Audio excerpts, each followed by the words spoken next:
It's like you don't need to have all these things, but you better have most of them. Family, friends, career, educational goals, plans for, time outside of work, attention to your mental and physical health, etc. That's what life is about. And if you don't have any of those things, well, then all you've got left is misery and suffering. So that's a bad deal for you. So once you set up that goal structure, let's say, and that's really in many ways that's what you should be doing at university.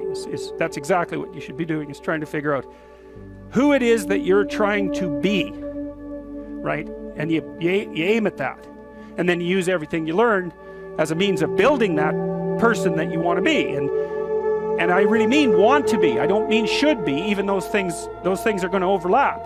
And it's important to distinguish between those, because that's partly, and this is back down to the micro routine analysis. So if I was saying, well, you're going to try to make yourself more industrious, okay, number one, specify your damn goals, because how are you going to hit something if you don't know what it is? That isn't going to happen. And often people won't specify their goals too, because they don't like to specify conditions for failure. So if you keep yourself all vague and foggy, which is real easy, because that's just a matter of not doing as well, then you don't know when you fail. And people might say, well, I really don't want to know when I fail, because that's painful. So I'll keep myself blind about when I fail. That's fine, except you'll fail all the time then. You just won't know it until you've failed so badly that you're done. And that can easily happen by the time you're 40. So I would recommend that you don't let that happen. So that's willful blindness, right? You could have known, but you chose not to. Okay, so once you get your goal structure set up, you think, okay, if I could have this life, looks like that might be worth living, despite the fact that it's going to be, anxiety provoking and threatening, and there's going to be some suffering and loss involved and all of that. Obviously, the goal is to have a vision for your life such that, all things considered, that justifies your effort. Okay, so then what do you do? Well, then you turn down to the micro routines. It's like, okay, well, this is what I'm aiming for. How does that instantiate itself day to day, week to week, month to month? And that's where something like a schedule can be unbelievably useful. Google Calendar. It's like, make a damn schedule and stick to it. Okay, so what's the rule with the schedule? It's not a bloody prison. That's the first thing that people do wrong. They say, well, I don't like to follow a schedule. It's like, well, what kind of schedule are you setting up? Well, I have to do this, then I have to do this, then I have to do this, and then I just go play video games, because who wants to do all these things that I have to do? It's like, wrong. Set the damn schedule up so that you have the day you want. That's the trick. It's like, okay, I've got tomorrow.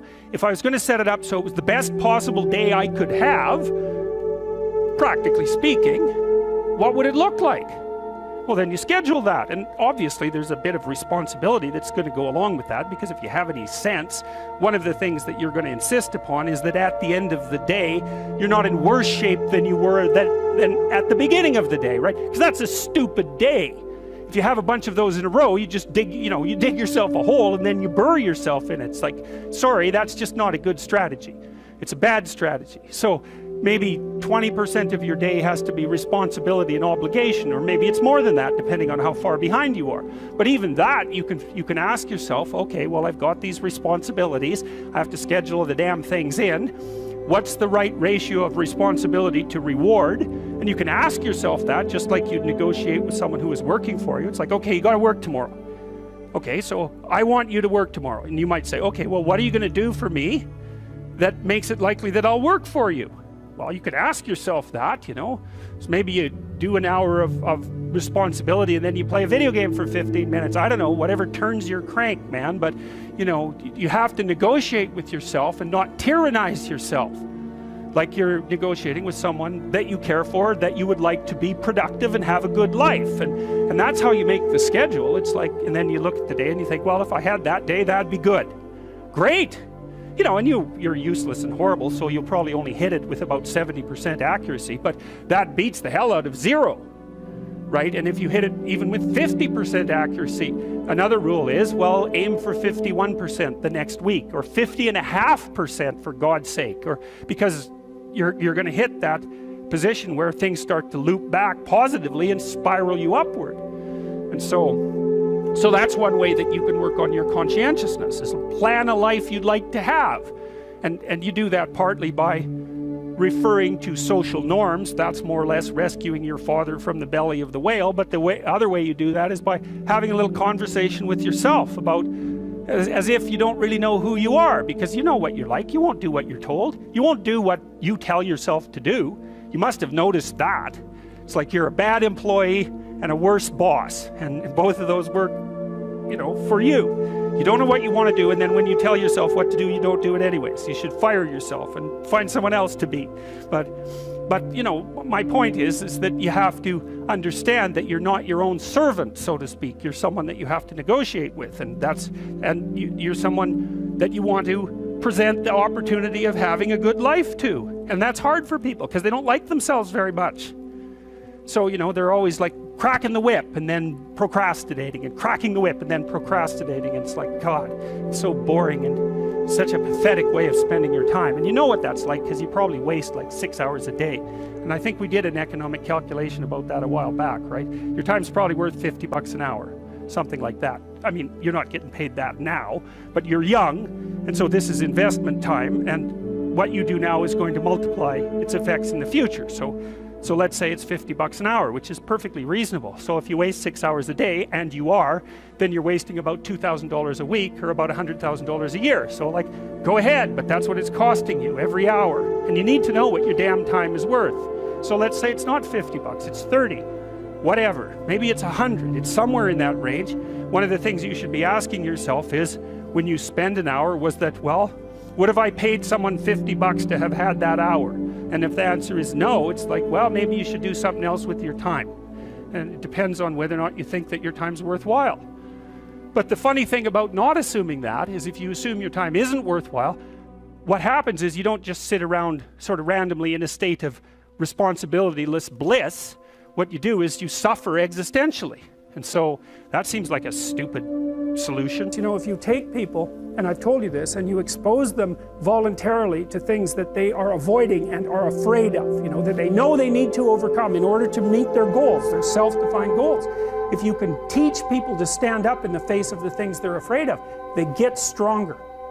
And you don't know what the upper limits to that are, because you might ask yourself, like, if for 10 years, if you didn't avoid doing what you knew you needed to do, by your own definitions, right, within the value structure that you've created, to the degree that you've done that, what would you be like?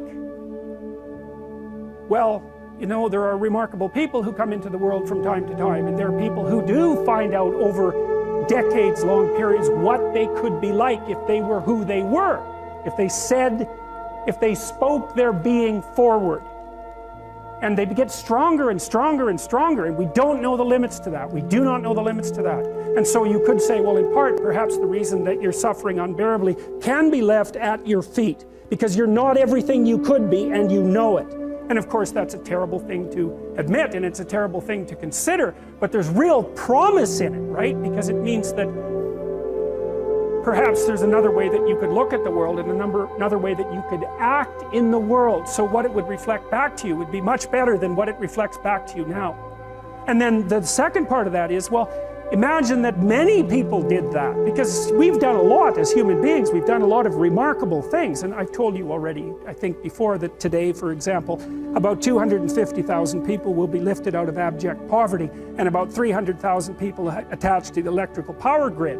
We're lifting people out of poverty collectively at a faster rate that's ever occurred in the history of humankind by a huge margin. And that's been going on unbelievably quickly since the year 2000. The UN had planned to have poverty between 2000 and 2015, and it was accomplished by 2013. So there's inequality developing in many places, and you hear lots of political agitation about that. But overall, the tide is lifting everyone up, and that's a great thing, and we have no idea how fast we can multiply that if people got their act together and really aimed at it. Because, you know, my experience is with people that we're probably running at about 51% of our capacity. I mean, you can think about this yourselves. I often ask undergraduates how many hours a day you waste, or how many hours a week you waste, and the classic answer is something like 4 to 6 hours a day.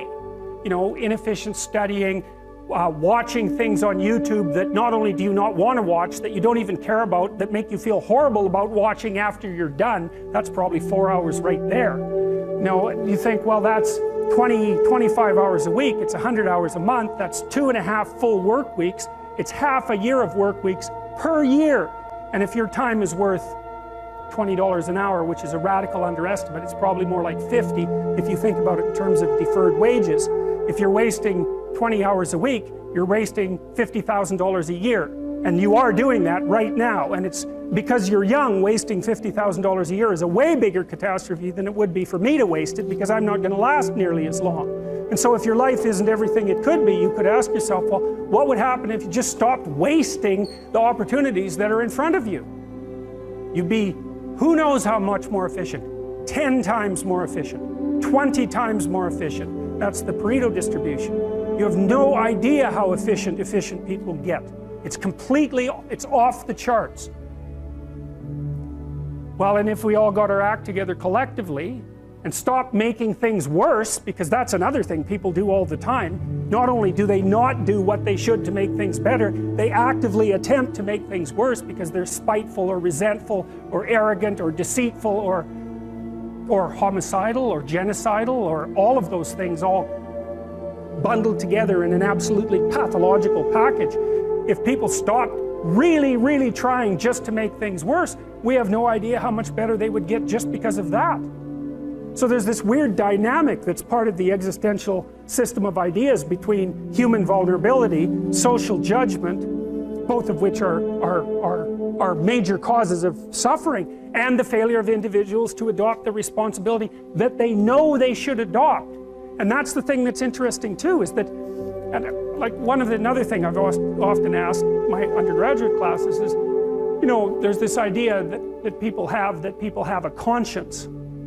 And you know what the conscience is. It's this feeling or voice you have in your head just before you do something that you know is stupid, telling you that probably you shouldn't do that stupid thing. You don't have to listen to it, strangely enough. But you go ahead and do it anyways, and then, of course, exactly what the conscience told you was going to happen inevitably happens, so that you feel even stupider about it than you would if it happened by accident. Because you know, I knew this was going to happen, I got a warning it was going to happen, and I went and did it anyways. And the funny thing too is that conscience operates within people, and we really don't understand what the hell that is. So you might say, well, what would happen if you abided by your conscience for 5 years or for 10 years? What sort of position might you be in? What sort of family might you have? What sort of relationship might you be able to forge? And you can be bloody sure that a relationship that's forged on the basis of who you actually are is going to be a lot stronger and more welcome than one that's forged on the basis of who you aren't. Now, of course, that means that the person you're with has to deal with the full force of you in all your ability and your catastrophe, and that's a very, very difficult thing to negotiate. But if you do negotiate it, well, at least you have something, you have somewhere solid to stand, and you have somewhere to live, you have a real life.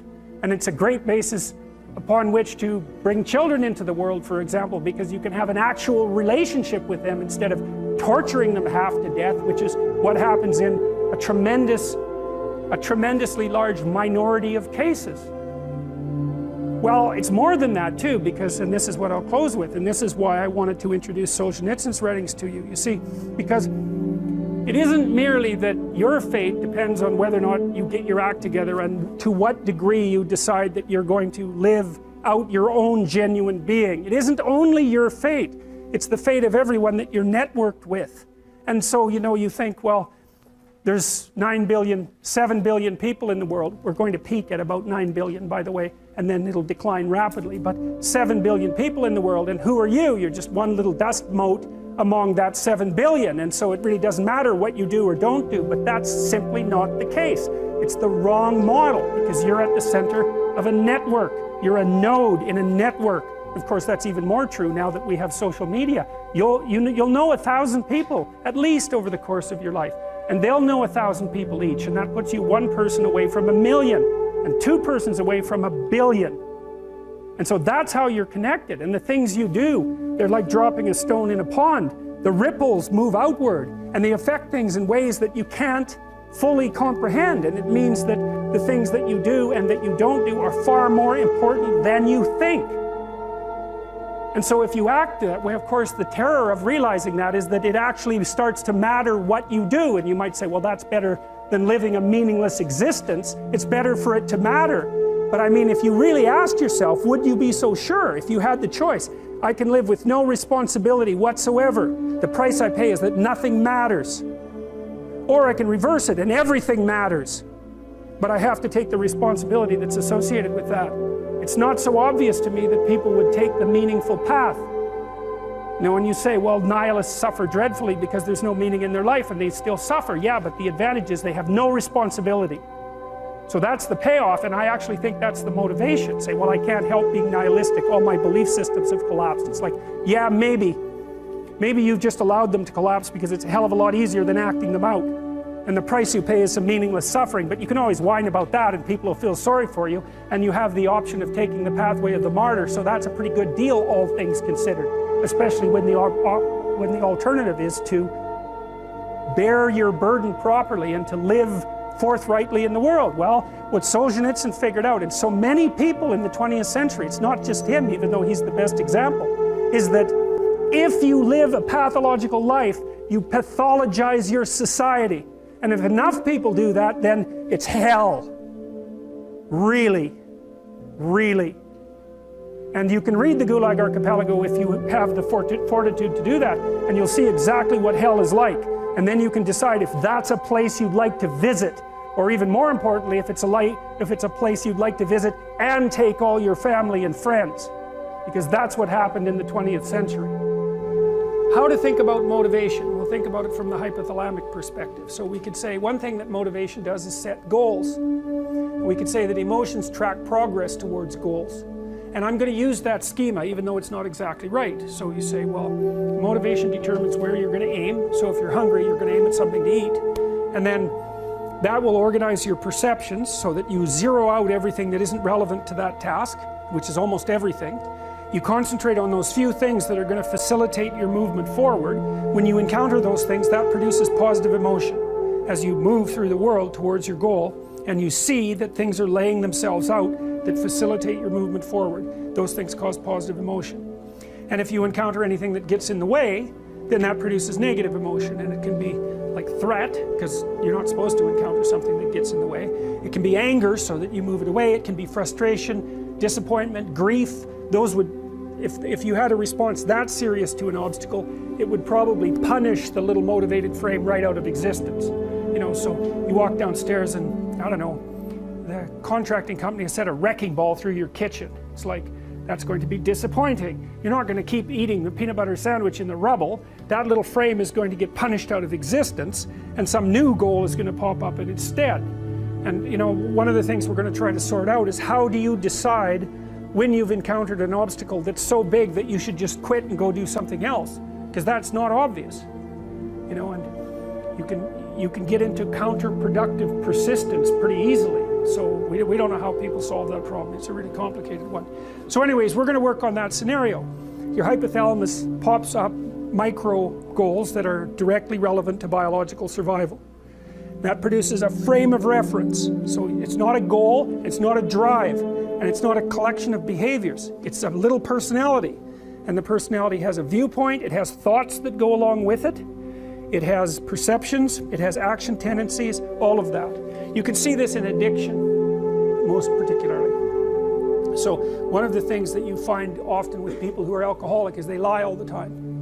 And that's because when they've built a little alcohol-dependent personality inside of themselves, or a big one, maybe it's 90% of their personality, and one of the things that consists of is all the rationalizations that they've used over the years to justify their addiction to themselves and to other people. And so the addiction has a personality, you know, and so when the person is off, well, maybe they're addicted to meth or something like that, where, you know, the addiction is more, it's more short-term powerful than I would say than an alcohol addiction. They'll say anything, and the words are just tools used to get towards the goal. And if they happen to be deceptive, whatever, it doesn't matter. They're just practical tools to get towards the goal. And then when you get towards the goal and you take a nice shot of meth or something like that, you reinforce all those rationales that you used to get the drug, and then the next time you're even a better deceiver and liar. So, okay, so we're going to say motivations, one way of thinking about it is they set goals, but it's not the right way of thinking about it. They produce a whole framework of interpretation. And so we're going to think about that framework of interpretation. And then emotions emerge inside of that. So that's it. So the world is framed, motivation, set goals. You could say the world has to be framed. So motivation sets that frame. Goals, emotions, perceptions, and actions. And then actions track progress. So positive emotion says you're moving forward properly towards your goal. And if you encounter something you don't expect, you stop. That's anxiety. It's like, oh, we're not where we thought we were. And so we don't know what to do. So we should stop because we don't know where we are or what we're doing. Stop, frozen. And then the more powerful negative emotions like pain, they might make you get out of there.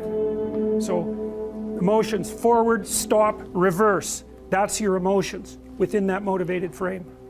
So, and that's another example of how your mind is embedded in your body. Your emotions are like they're offshoots of action tendencies. That's the right way to think about it.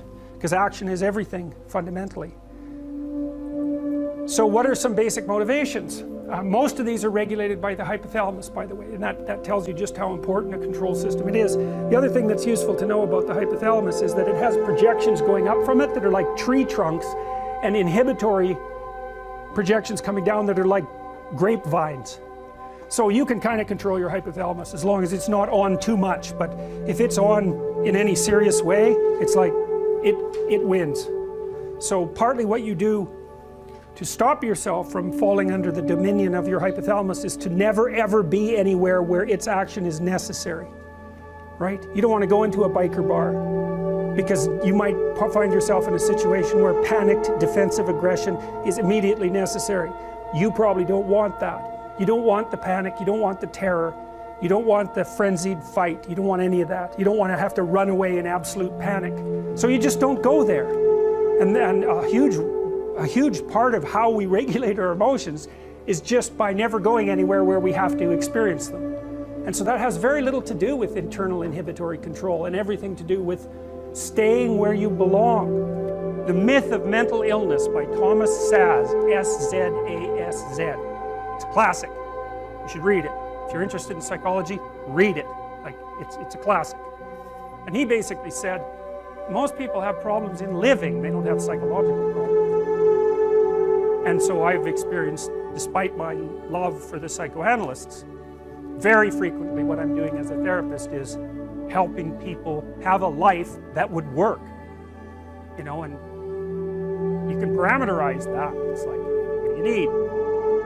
How about some friends? That people kind of like that. How about an intimate relationship with someone that you can trust, that maybe has a future? That'd be good. How about a career that puts you in a dominance hierarchy somewhere, so at least you've got some possibility of rising, some possibility of stabilizing yourself, and a schedule and a routine, because no one can live without a routine. You just forget that. If you guys don't have a routine, I would recommend, like, you get one going, because you cannot be mentally healthy without a routine. You need to pick a time to get up. Whatever time you want, but pick one and stick to it, because otherwise you dysregulate your circadian rhythms and they regulate your mood. And eat something in the morning. I had lots of clients who've had anxiety disorders. I had one client who was literally starving. Very smart girl. There was very little that she liked. She kind of tried to subsist on like half a cup of rice a day. She came to me and said, I have no energy. I come home, all I want to do is watch the same movie over and over. What, like, is that weird? And I thought, well, it depends on how hard you work. You know, it's a little weird, but whatever. It's familiar. You're looking for comfort. So I did an analysis of her diet. It's like 3/4 of a cup of rice. It's like, you're starving. Eat something. You know, you'll feel better. So she modified her diet, and all her anxiety went away, and she had some energy. It's like, yeah, you gotta eat. So, a schedule, that's a good thing, man. Your brain will thank you for it. It will stabilize your nervous system. With a bit of a plan, that's a good thing. You need a career, you need something productive to do with your time, you need to regulate your use of drugs and alcohol, most particularly alcohol, because that does in a lot of people. You need a family, like the family you have. your parents and all that. It'd be nice if you all got along, you could work on that, that's a good thing to work on. And then, you know, you probably need children at some point, and that's life. That's what life is. And if you're missing, you know, you may have a good reason to not be operating on one of those dimensions. It's not mandatory, but I can tell you that if you're not operating reasonably well on 4, I think I mentioned 6, if you're not operating reasonably well on at least 3 of them, there's no way you're going to be psychologically thriving. And that's more pragmatic in some sense than psychological, right? Human beings have a nature, there's things we need.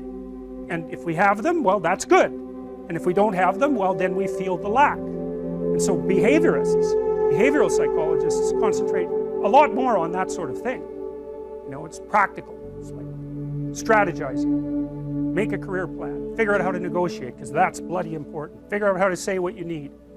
Figure out how to tell the truth to people. Figure out how to listen to your partner in particular, because if you listen to them, they will actually tell you what they want, and sometimes you can give it to them and maybe they'll return the favor. And if you practice that for like 15 years, well, then maybe you're constantly giving each other what you want. Well, hooray, that would be good. And then there's 2 of you under most circumstances, and it's better to have 2 brains than 1, because people think differently because of their temperament mostly. And so the negotiation is where the wisdom arises, and it's part of the transformation, the psychological transformation that's attendant on an intimate relationship. And one of the fundamental purposes of a long-term